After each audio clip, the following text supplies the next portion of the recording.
his farm one morning only to find an uninvited guest, a kangaroo that had broken in and it was feasting happily on the cannabis plants. Oh, yeah.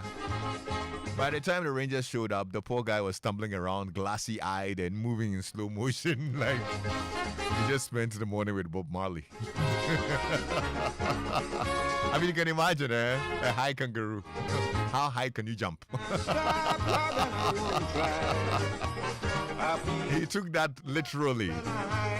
So they detained this kangaroo for what they call monitoring, right? Which basically means like a kangaroo rehab, taking care of him to make sure he sobers down. Guess what? It took actually 4 days to get this guy to sober up.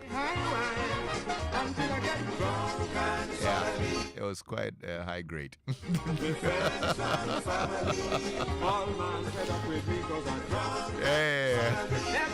I'm just wondering, I'm just imagining a guy in the rehab taking care of this kangaroo, and then the boss comes. Okay, is he okay? He said, no. So, boss, the kangaroo is too high.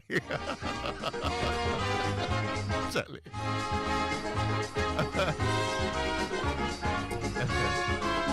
Yeah, that's Australia for you. But let's go over to Turkey. So a man and his ex-wife finalized their divorce, right? I mean, there was no alimony, no property drama. They both agreed on something rather, interesting.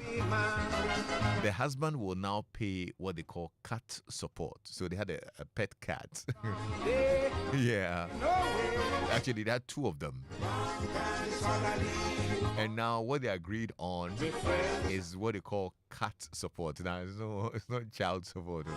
It's support for the pets.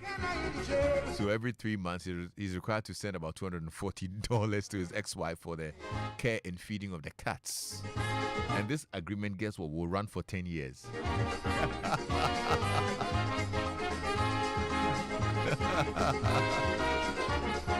Talk about 9 lives of responsibility plus 1. I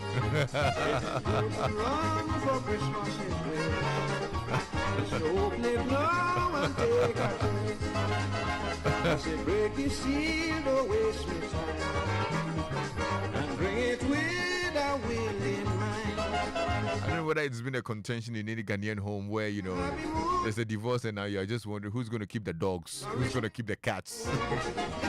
But if I get to keep the dogs, you have to pay for them. Dog support or something.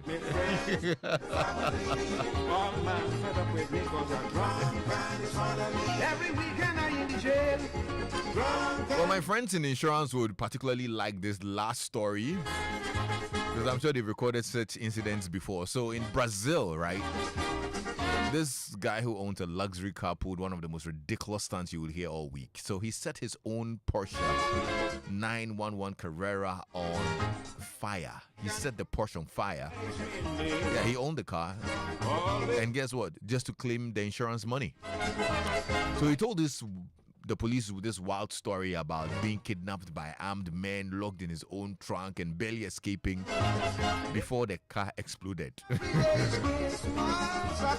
I mean, it sounded something like something straight out of a movie, like some Netflix drama.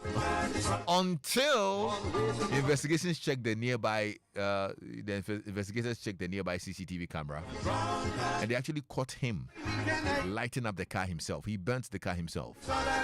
Turns out that the car had some unpaid taxes, and he figured it would be easier to burn it for the benefits. Yeah, but they caught him. Now he's got no Porsche, no payout, and a police record as well to show for it. I'm sure my folks in the insurance have seen some of these things happen, but of course it's illegal. There you go. Yeah. Weird, crazy, funny. Around the world here on Joy 99.7 FM. Well, very shortly we'll talk about the GAT Fair happening this week. Yeah, the team will join me so you get to know all about it as well. Stay tuned in.